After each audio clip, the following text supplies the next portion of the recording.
up, y'all? Jay here, and as you can see, back in the Shillverse again. So what are we talking about today?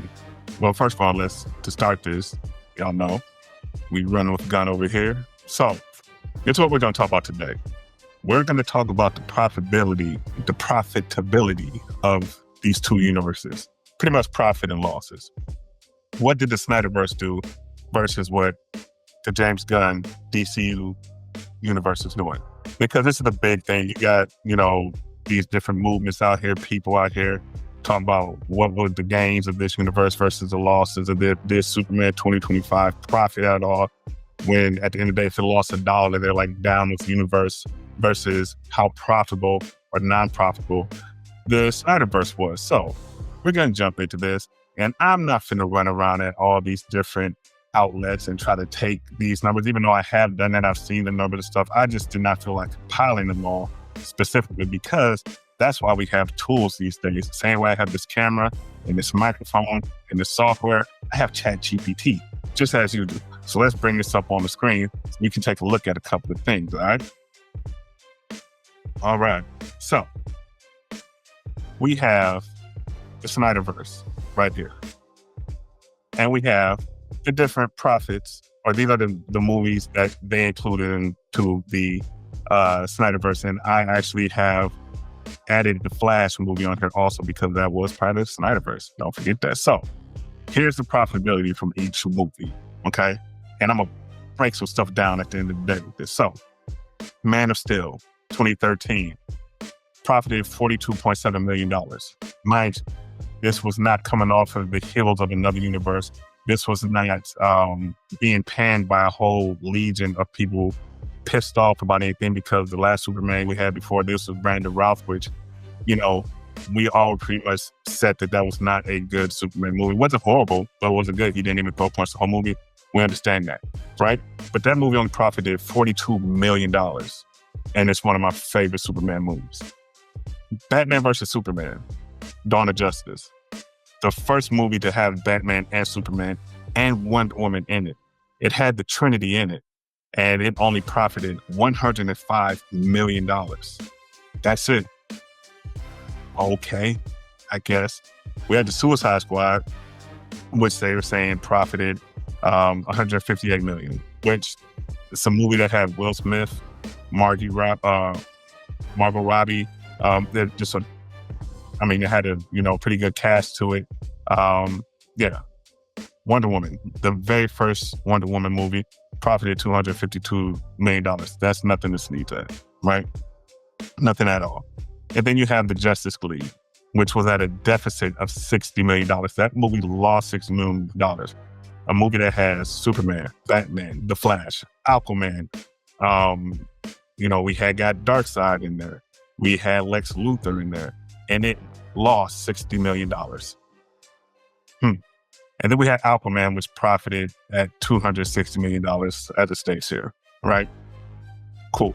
But then if you go down, you got the numbers there, and we'll get into the James Gunn universe. But if you add in The Flash, which was at a negative of $200 million loss, that means all of those movies together, in totality, the profit, $559 million. That was the profit from all of those movies. Okay, so let's go to the DCU, which right now has one movie in it, which is Superman 2025. This one movie is at a profit of $125 million. And let's just say, if you want to be hyperbolic, and let's cut that in half, right? Let's just cut it in half. So what's that, about $63 million profit? That's still more than Man of Steel. Coming off of the heels of all of the hate from movements like Wall is Closed, then you got the Tyrone Magnuses and people that are against this whole thing and crying for the Snyderverse. It's still a profit. I know what you're going to say.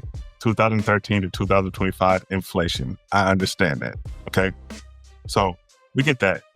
Truth be told, Man of Steel should have been more profitable than this Superman.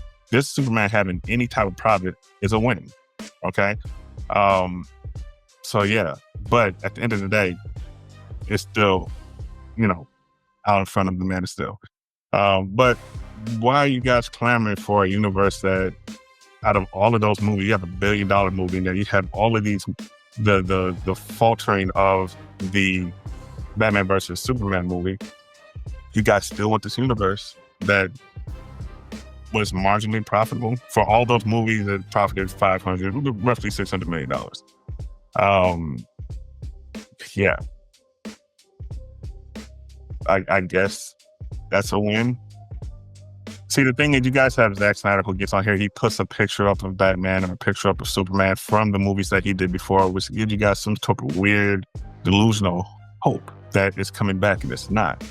And I get it. Some of you guys are very toxic, and you need this to push your agenda and to push your following and things like that. And that's fine. Whoever it may be. I'm not speaking to anybody specific. Like I said in the previous video, the best thing that you could ask for is that James Gunn and Zack rekindle their old friendship, and Zack comes in and does the visuals for James on the next movie going forward, the Man of Tomorrow movie, which will be probably pretty damn good. We're going to have Superman, we're going to have Lex, we're going to have Brainiac now we know as the villain. Here's the thing. You can holler and scream for the Snyderverse, it's not coming back. And you can try to poison this universe as it goes forward so that hopefully it fails in your eyes, and then you get another rendition, which won't be Zack Snyder's also. Mind you, that's going to be done. That's done. He's more than likely going to make another trash Rebel Moon Part 3 or something of that nature. But it won't be another Superman, so, I don't know what to say to you on that end. But if you feel, hey, more power to you, go Snyderverse. And hell, if it were to come back, I would watch it. I mean, I sat and watched 4 hours of a movie, the Justice League, the unedited edition when it was on HBO. I watched all 4 hours of that and really gained nothing extra from that in the hour and a half movie that was in theaters. Besides the last little 2-minute clip where Batman swore and we got to see a Joker remade to look kind of like the one we wanted. Who knows? This is what you guys are crying about. You're trying to wipe out spilled milk. Sorry, it's not going to happen. So again,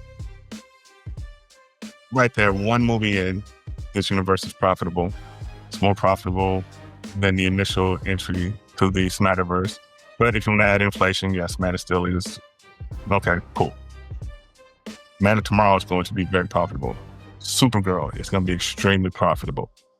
When he unveils who his Batman is, you got, y'all are trying to ice skate uphill, and doesn't sound like a good choice to do. But anyways, just want to do that really quickly. Just point something out. Just a quick look, to you guys. And again, Rob Gunn. See y'all later.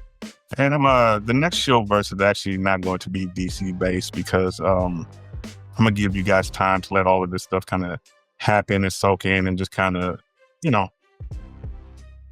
guys start to see this whole Snyderverse thing fall apart, and then we can move on to better stuff. We have Marvel coming up, Doomsday.